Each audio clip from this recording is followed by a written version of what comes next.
turakwitabye karamenya gasani kuko uduhamaganga kuri buri munsi ku mpuhwe zawe kugira ngo tugirire neza dukore ugushaka kwawe natwe ahangaha buri munsi. Ku izina ry'Imana Data na Mwana na Roho Mutagatifu, amen. Amahoro bana b'Imana, nimuhumure, Imana iradukunda, ije kutugira neza. Kuri uyu wa mbere w'icyumweru cya kane cya Adventi, tariki 19 Ukuboza 2022, ngiyi ibaruwa Imana yatwandikiye iduhumuriza, idukiza, itugira neza, itwereka ukuboko kw'Imana, ko Imana itazigera twibagirwa. Isomo ryabinye mu gitabo cy'abacamanza, umutwe wa 13 umurongo wa 2 kugeza ku wa 7, uwa 24 kugeza ku 25. Mu karere ka Soreya hari umugabo wo mu muryango wa Dani akitwa Manowa.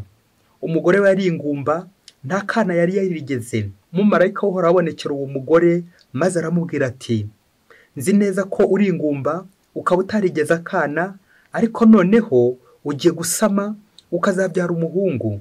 Uhera urinde kunywa divayi cyangwa n'ikindi kinyobwa gisindisha, kandi ntuzarye ikiribwa icyo ari cyo cyose cyahumanye, kuko ugiye gusama inda urweme ntiruzamugere ku mutwe, kuko umuhungu azegurirwa Imana akiri mu nda ya nyina, kandi akaba ari we uzatangira kugobotora Isiraheli mu biganza by'Abafilisiti. Umugore arataha abwira umugabo we ati, umuntu w'Imana yansanze aho narindi, nabonaga asa n'umumarayika w'Imana, nubwo kumureba byari biteye ubwoba. Sinamubajije uwo ari we, kandi nawe ntiyampishuriye izina rye. Yambwiye ati, dore ugiye gusama ukazabyara umuhungu. Guhera ubu ntukanywe divayi cyangwa n'ikindi kinyobwa gisindisha, ntukarye kandi ikiribwa icyo ari cyo cyose cyahumanye, kuko umuhungu azegurirwa Imana kuva akiri mu nda ya nyina kugeza igihe azapfira. Nuko uwo mugore abyara umuhungu, maze amwita Samusoni. Umuhungu arakura kandi Uhoraho amuha umugisha, maze umwuka w'Uhoraho utangira kumukoresha. Iryo ni ijambo ry'Imana. Zaburi 171. Ngiye kuririmba ibisingizo byawe no kurata ikuzo ryawe. Uhoraho ni ubuhungiro bwanjye, sinzateterezwa bibaho. Mu butabera bwawe unkiranura indengere, untege amatwi maze undokore. Umbere urutare negamira, nshobora guhungiramo buri gihe. Wiyemeje kunkiza, wowe rutare rwanjye rw'intamenwa. Niwo mizero yanjye Nyagasani, narakwisunze kuva nkivuka, unyitora nkiva mu nda ya mama, nicyo gituma nzahora ngusingiza. Nzageza naho ndata ibigwi byawe Uhoraho, ahasigaye namamaza ubudahemuka bwawe. Mana, wanyigishirije kuva mu buto bwanjye, na n'ubu ndacyarata ibyiza byawe. Ngiye kuririmba ibisingizo byawe no kurata ikuzo ryawe. Nyagasani Yesu nabane namwe. Amagambo mu Ivanjili ntagatifu yanditswe na Luka, umutwe wa 1 umurongo wa 5 kugeza ku 25. Ku ngoma ya Herodi umwami wa Yudeya, hari umuherezabitambo mu cyiciro cya Biya akitwa Zakariya, n'umugore w'akabo w'umuryango wa Aroni akitwa Elizabeti. Bombi bari intungane imbere y'Imana, bagakurikiza badatezuka amategeko n'amabwiriza yose ya Nyagasani. Ariko nta mwana bari bafite, kuko Elizabeti yari ingumba. Byongeye bombi bari bageze mu za bukuru. Igihe rero Zakariya arakora imirimo y'ubuherezabitambo imbere y'Imana, mu mwanya ugenewe icyiciro cye, nk'uko abaherezabitambo babigenzaga, ubufindo buramufata wajya gutwika ububani mu ngoro ya Nyagasani. Rubanda rwose rwasengeraga hanze igihe cyo gutwika ububani. Nuko umumarayika wa Nyagasani amubonekera ahagaze iburyo bw'urutambiro rw'ububani. Zakariya amubonye arikanga, ubwoba buramutaha. Ariko marayika aramubwira ati, wigira ubwoba Zakariya, kuko isengesho ryawe ryashimwe. Umugore wawe Elizabeti azakubyarira umuhungu, maze ukazamwita Yohani. Azagutera ibyishimo n'umunezero, kandi benshi bazashimishwa n'ivuka rye, kuko azaba umuntu ukomeye mu maso ya Nyagasani. Ntazanywa divayi n'icyitwa inzoga cyose, kandi azuzura Roho Mutagatifu akiri mu nda ya nyina. Azagarura abana benshi ba Isiraheli kuri Nyagasani Imana yabo, kandi azagenda imbere y'Imana arangwa n'umutima n'ubushishozi nka Eliya, agira ngo yunge ababyeyi n'abana babo, no kugira ngo ab'ibigande abagire intungane, maze ategurira atyo Nyagasani umuryango umutunganiye. Nuko Zakariya abwira marayika ati, nzabibwirwa n'iki ko ndi umusaza, n'umugore wanjye akaba ageze mu za bukuru? Marayika aramusubiza ati, ndi Gaburiyeli uhora imbere y'Imana, natumwe kukubwira no kukugezaho iyo nkuru nziza. nyamara guhera ubu ngubu ugiye kuba ikiragi, ntuzongera kuvuga kugeza ku munsi ibyo bizaberaho, kuko utemeye ibyo nakubwiye bizagaragara igihe cyabyo kigeze. Ubwo rubanda rwari rutegereje Zakariya rutangazwa n'uko yatinze mu ngoro. Aho asohokeye ntiyaragishobora kuvuga, maze bamenya ko yabonekewe mu ngoro. Nuko aba uwo kubacira amarenga, akomeza kuba ikiragi. Iminsi y'imihango y'ubuherezabitambo irangiye arataha. Hashize iminsi umugore Elizabeth arasama, amara amezi 5 atajya ahagaragara, avuga ati, dore ibyo Nyagasani yangiriye, yangobotse ankiza icyankoza gisoni mu bantu. Iyo ni Ivanjiri ntagatifu. Dore Nyagasani yangobotse ankiza icyankoza gisoni mu bantu. Amen, amen, amen, amen, amen. Bakristo bavandimwe, ahangaha tugeze ni kuri buri munsi tubone Yezu, tumwereke abandi buri munsi. Yezu Kristo dukorera ibitangaza, akadukiza icyadukoza gisoni mu bantu. Uwo Kristo, uwo ni Yezu Kristo udukorera ibitangaza. Natwe rero ahangaha tuje guhashakira ibitangaza by'Imana. Cyakora ni witonda uraza kubibona, ntureba neza uraza kubibona. Ariko biragusaba iki? Amaso y'umutima. Na amaso mu byo turi kurebesha ntacyo yakwereka.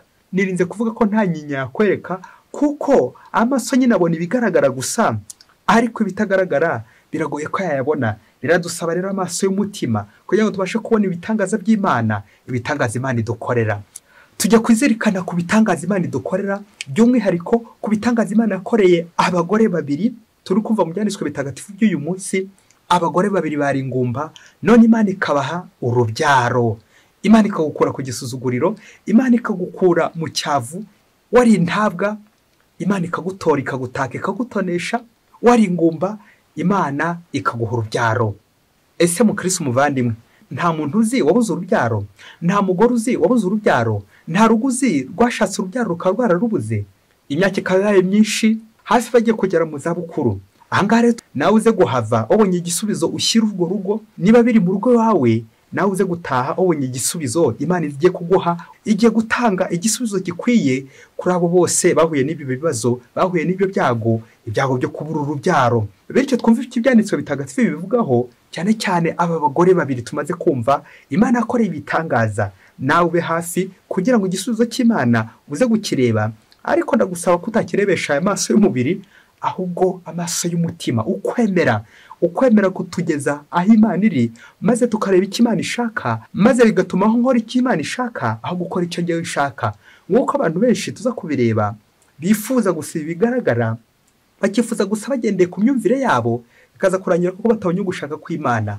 Wowe rero niba ushaka kubona igisubizo Imana igiye kuduhereza ahangaha, reka Imana igukoreshe, reka Imana inkoreshe, maze turebe Imana idukura habi itujyana heza, ikadukura ku gisuzuguriro, maze ikaduha agaciro. Hari abagore 2 byanditswe bitagatifu biri kuduhereza, cyane cyane ngo turi kwitegura ivuka rikomeye ry'Umwami wacu Yezu Kristo, turi mu gihe cya Advent nyine.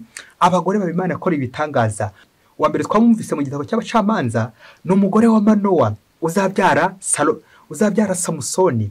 Umugore wa kabiri ni umugore bita Elizabeth, twamwumvise mu Ivanjiri kwanditswe na Luka, azabyara Yohani Batisa, integuza ya Mesiya, integuza Yezu Kristo. Tukazirikana ko mu muco w'Abayisiraheli ndetse no mu yindi mico myinshi, ubugumba, la sterilite, cyari icyasha. Reka tubivuge neza ko ari igisebo, ukabusuzuguritse imbere y'abandi, cyane cyane iyo uri imbere y'ababonye urubyaro, babandi mwashyingiriye rimwe, bo barahetse wowe udahetse. Rimwe na rimwe hamwe bigahinduka nk'igicumuro. Nyamara no kwitonda ababyeyi. Yewe ndetse ku Bayisiraheli mwe bagitaga ndetse nk'umuvumo, ndetse no muri iki gihe rega.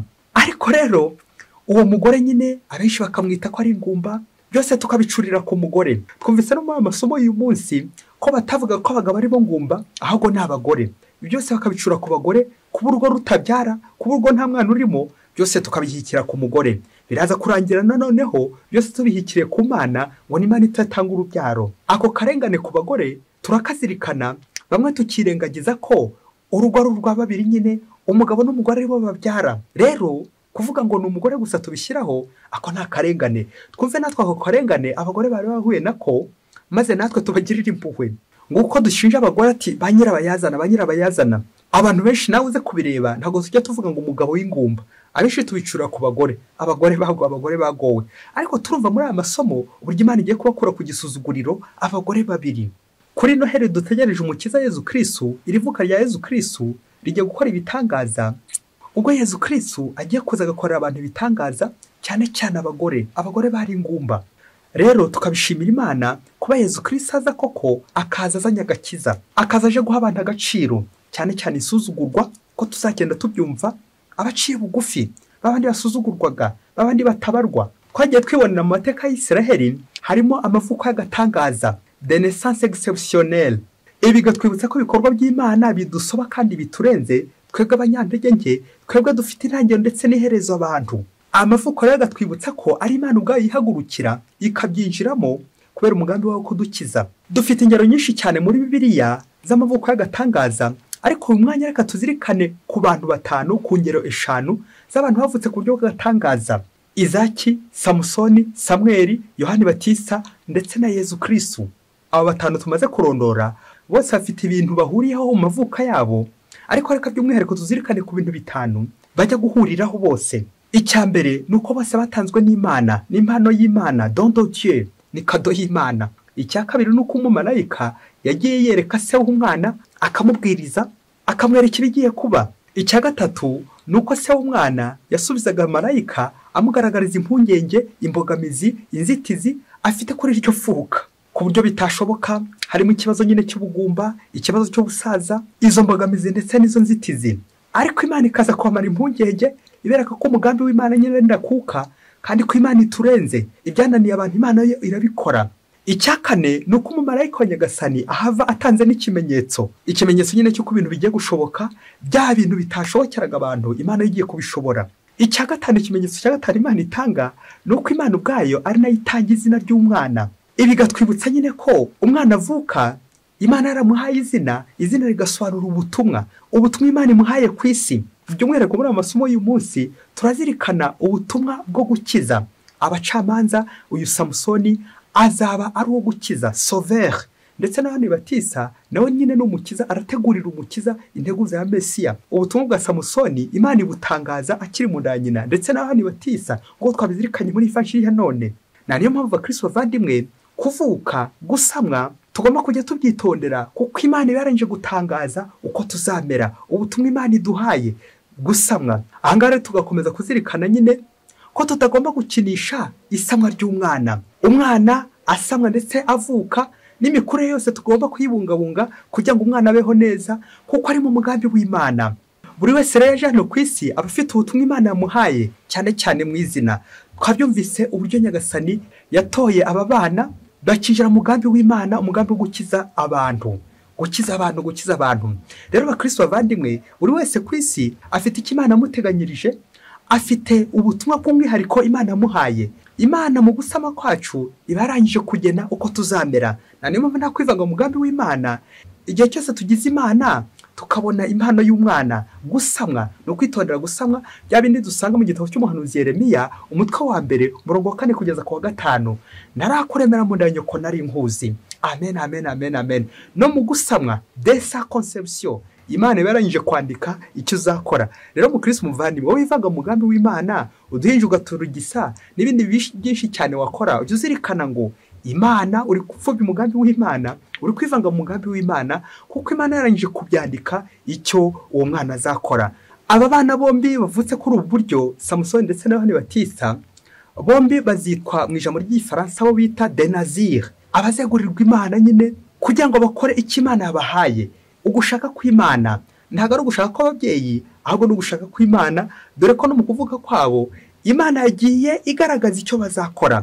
Nguko abakristo bavandimwe, kubungabunga ubuzima bw'umwana akiri no mu nda ya nyina, ndetse amaze no kuvuka, tugakomeza kubungabunga ubuzima bw'umwana, kuko Imana imufiteho umugambi uko azamera. Uko nzamera niwo ukuzi Nyagasani. Umunsi umwe yagiye kure cyane muri Afurika, urugo rw'umugabo n'umugore ngo barabanye, babana igihe kirekire, ariko baza kugira ibyago, nta rubyaro bagiraga, nta mwana bagiraga mu rugo rwabo.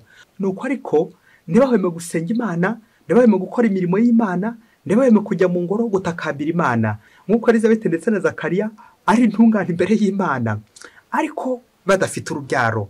Nuko bakomeza batakambira Imana, bakomeza babwira Imana, bakomeza bajya gusenga, basaba Imana ati Nyagasani natwe uzadufashe mu rugo rwacu tuzabona urubyaro, natwe kuko tuvane ku gisebo tuvane ku gisuzuguriro. Ntibahwema gutaka ndetse no gutakambira Imana ngo nawe bagoboke bahe urubyaro. Igihe kiba kirekire batarabona urubyaro, bakomeza kwinginga Imana. Igihe rero cyaje kugera bacika intege ku buryo bubiri. Uburyo bwa mbere ngo abaturanyi barabavugiragaho bati ariko buriya mwabuze iki kugira ngo ntimugire umwana. N'abandi benshi cyane babavugiragaho babona nyine nk'aho ari bo babyigize. Nuko icyo gisebo nyine gafata urwo rugo, baraseba bikomeye cyane bitewe n'uruvugo ababavugiragaho. Ariko ikibazo cya kabiri baje guhura nacyo nuko muri ako gashinyaguro ngo muri icyo gihugu cyabo haje kuza abantu bakora ibarura.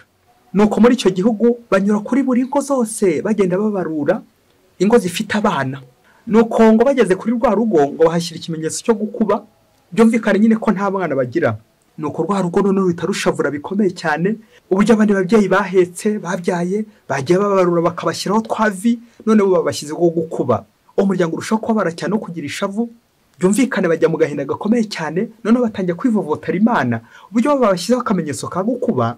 Ubwo bahise nyine batangiye babisobanura uburyo bajya gutangira nyine bahembe igihugu kijye kugira neza, gitangire gihembe nyine abo bafite abana kugira ngo abo bana koko barusheho kubitaho, igihugu kirushaho kwita kuri abo bana nyine bajye bashyiraho utumenyetso ingo bagiye babarura. Urwo rugo ko ryo barura rirabashavuza cyane, uburyo bo babarengagije bigeze aho ngaho, uburyo bagiye kwishwa n'inzara, naho abandi bo bagiye kubona nyine imfashanyo bitewe n'uko nyine bafite abana. Bakomeza kugenda bivovota rwa rugo, uko basengaga bagenda bivovotera Imana ati Nyagasani koko udukorera ibi ngibi none inzara igiye gutwica. Nuko rero kera kabaye igihe kiza kugera, reka ngaruke kuri ryabarura cya gihugu cyakoze. Ngo muri icyo gihugu ngo bari barabujije ababyeyi kubyara, noneho ngo ababyeyi baza kugira gucya nanjye kuvuga bose babyarira rimwe. Nuko muri icyo gihugu bibaza uburyo bazaca imbyaro, bazazitira imbyaro birabashobera. Nuko ngo muri ryabarura bari bakoze ngo hari hishamo nyine imigambi ya sekibi yo kuzarimbura abana bose bavutse muri ibyo bihe, nko guhima mbese abo babyeyi nabo babahime ngo kimwe ku kindi. Nuko mu ijoro rimwe bya bintu byo ko ababyeyi amafaranga azarikora amafaranga menshi, nuko mu ijoro rimwe ngo bashaka abanyabiraka, abakozi bazarimbura abana bose. Nuko urimbuye umwana umwe bakamuhereza $100 mu ijoro rimwe. Ngo iyo bonasi rero ngo abantu benshi bayikora nyine nk'ikiraka ari benshi ku buryo bwinshi, kugira ngo bajye kurimbura abana bose muri icyo gihugu bitewe n'icyo kiraka, bityo ntihazagire urabukwa ibyabaye. Ijoro rimwe gusa umwana urimbuye ugahabwa $100. Ya mafaranga azarikora, reba nawe uburyo abantu benshi bagiye kuyoboka ikiraka kugira ngo koko bagire gute barimbura abana benshi, ubundi bahabwa amafaranga menshi, uburundi w'amafaranga, uruhu rw'amafaranga. Inkuru y'umwana isubira inyuma. Nuko ijoro riza kugera, noneho ijoro riza kurimburwamo babana no guhabwa uruhu rw'amafaranga. Ngo ababyeyi bari bakuruye amakuru y'ibi biraka nyine bigiye kuba, bajya guhisha abana babo kwa rwa rugo bari bashyizeho akamenyetso ka gukuba, kuko nyine bari bakuye amakuru ko bagiye kurimbura abana bari muri iki gihugu. Nuko rya joro nyine ijoro ry'icuraburindi rigeze koko barimbura abana benshi, ibiraka biragwira, bakora amafaranga menshi abagome n'abagira nabi. Nuko ababyeyi bagize 6e sanse bahungisha abana babo, babana barokokera kuri rwa rugo bari bashyizeho ikimenyetso cya gukuba. Urwo n'uruhe rugo rwari rwarabuze urubyaro, rugahora rwivovota ngo Imana twarwibutse ngo nabeho urubyaro. Ko abana bamwe bapfira aha ngaha, ariko erezoma abenshi bari bamenye iyi nkuru mbi, nuko bajya guhisha abana. Ubwo ijoro rirangira gutyo nyine, dore ko ngo yari bonasi kuri abagira nabi, bonasi yo kwa sekibi babyeyi. Ya mafaranga yo kwa sekibi abantu benshi babona, ya mafaranga yo kwa sekibi yo gukuramo inda, ya mafaranga yo kwa sekibi ngo ukuyemo indi imwe abona $100, ya mafaranga yo kwa sekibi uwishe umuntu umwe ngo abone $100. Amafaranga babyeyi rimwe amaraso, amafaranga yuzuye amaraso uzayakwiza he, azakumarira iki? Amafaranga ari mu muvumo. Ndifuza kugaruka kuri uru rugo, uburyo rwaje kurokora abantu benshi, rukarokora abana benshi, abana bagakura, abana bakabaho. Naho ureke abandi banze guhungisha abana, bishoboke ko banze kubahungisha ari babandi nyine bajyaga babanegura ngo nta mwana bafite. Ngo ku rugo rwaje kurokora abana benshi, rurokora koko imbaga nyamwinshi, abana benshi bararokoka barakura bamererwa neza, kubera iki? Rya joro ntabwo ryabahitanye, rya joro ry'ababisha ntabwo ryabagezeho. Bari bahunze, bageze nyine kuri kwa gukuba abanyabiraka, ntibirirwa bahakatira, nuko bakomeza ahandi hari handitse twavi. Naho rwa rugo rwari rwagize ngo n'ibiribwa bagiye kubahereza abana babyaye, abantu babyaye. Bakristo bavandimwe, nk'uko abenshi tudashobora gushindura umugambi w'Imana. Imana ishobora kunyura ikuzimu, Imana ikanyura munsi, ikanyura mu ishyamba, ikanyura aho hantu muri iryo joro, igira ngo iturokore, igira ngo iducungure. Rero bakristo bavandimwe, twebwe hari ubwo turwanira abana, rimwe na rimwe tukavugira tukanegura ngo abantu badafite abana ngo se babuze iki? Ikitwisha abantu benshi ni ugutamenya umugambi w'Imana, ni ugutamenya icyo Imana yadushinze, ni ugutamenya misiyo yacu hano ku isi. Ese wagize ngo abantu bose bavukiye kubyara abana? Reka da. Wagiye ngo abantu bose bavukiye kw'Imana? Reka da. Aha, kumenya umuhamagaro wanjye, kumenya misiyo yanjye, kumenya ubutumwa bwanjye hano ku isi, nicyo kitwisha abantu benshi cyane, kutamenya ubutumwa mfite hano ku isi. Nicyo rero kizaranga abantu batangira bivovota, babihiwe n'umuhamagaro wabo, babandi baviriyemo imbere, ukavira imbere mu muhamagaro wawe. Kubera iki? Ntabwo uzi ubutumwa bwawe, misiyo yawe ntabwo uyizi. Iyo rero utazi misiyo yawe, birangira utangiye kwivumbura, kwivovota, gutukana. Nirinze kuvuga gutuka Imana, kuko kwivovota nyine buryo buri gutukira mu Imana, kwivumbura ku Mana. Ese Mana wankoze ibiki? Ese Mana gukinye uri kunkoza isoni? Kuki ibingi butabimpereza Mana? Aha, icyo tugomba gukora ni ukora gushaka kw'Imana. Akenshi twebwe abantu twihatira kandi duharanira gukora ugushaka kwacu, ngo Mana mpereze iki ngiki, Mana nutamba umwana sizongera kujya gusenga, Mana nutatwibuka ngo uduhe urubyaro ntituzongera kujya gusenga, natwe ntituzongera gukora ubutumwa bwawe. Ese urusha Imana ubwenge? Urusha Imana kumenya ko wabuze urubyaro? Urayirusha? Nk'uko abakristo bavandimwe, abantu benshi dushaka kurusha Imana ubwenge, tugashaka gukora ugushaka kwacu twebwe, nyamara tukibagiza ugushaka kw'Imana. Nguko uko Imana ishobora gukwima urubyaro, urumateriyeri rugaragara, urubyaro rw'umubiri, ikaguha urubyaro rwa roho, ukazabyara abana benshi, ukazarokora abana benshi. Nguwo umucamanza sauveur nka Samusoni uzarokora abantu benshi, akarokora imbaga y'abantu benshi. Nk'uko twanabyumvise mu butumwa bwe, niwe noneho uzatangira arokora Abisiraheli Abafilisiti. Aha, nguko abakristo bavandimwe, nubura urubyaro nawe ntugashakishe cyane kubanza kugondoza Imana mbere ya byose, ngo Imana wumpoye iki Nyagasani. Nta kimana yaguhoye, ntabwo Imana iyobe ko warubuze, ahubwo wasanga se hari misiyo yindi yisumbuyeho Imana yaguteguriye, ukazarokora abantu benshi. Erega ushobora kutabyara umwana umwe, ukazabyara benshi, ukazabyara Imana abana benshi, ukazarokora abana benshi, ukazarokora imbaga nyamwinshi.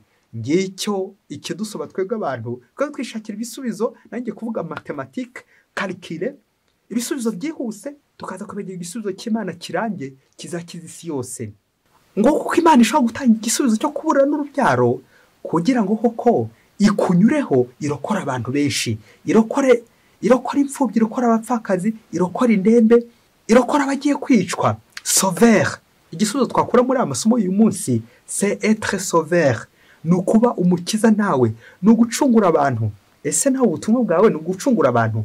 Wasanga ubutumwa bwawe bwo kwica abantu aho kubakiza, kandi byaba nk'uko no mu buzima busanzwe nuhura n'ikibazo mu Kristo umuvandimwe, mbere ya byose uzinde kwivovotera Imana, ahubwo ujye ureba hejuru y'icyo kibazo uri kubona, iruhande rw'icyo kibazo ufite, nta gushaka kw'Imana ushobora kubonamo, baza ushakishe mu gushaka kw'Imana. Kuko ikibazo cyose burya Imana ibikizi, koko niba uri umukristo uri imbere y'Imana, yewe n'umupagani Imana imenya ibyayo, twese Imana iraturuzi. Ahubwo icyo tubura twebwe, turabura kwizera Imana, turabura kwiringira Imana, ugasanga turi gushidikanya. Na Zakariya twumvise uburyo ashidikanya, nyamara ntibizabuza Imana umugambi wawe kuwukora, ntibizabuza Imana umugambi wawe kuwugeraho. Kaba n'ubwo washidikanya, Imana iracyari kandi irakora. Imana ifite icyo yakugeneye, Imana ifite uko izagucungura ndetse no gucungura abandi. Njye cyo nagombye gukora uyu munsi comme sauveur, ni ukureba ngo ubuzima bwanjye se buzangiza bukize n'abandi. Aha rero kwireba ushaka ngo mbyara umwana umwe gusa, ntabwo ari byo Imana ibishaka. Ariko wasanga Imana yarakugeneye kubyara umwana umwe gusa, pourquoi pas deux, batatu, batanu. Ariko hari n'igihe Imana yarakugeneye kuzabyara imbaga nyamwinshi, kuzarokora abana benshi. Maternité ou paternité spirituelle, kubyara kuri roho.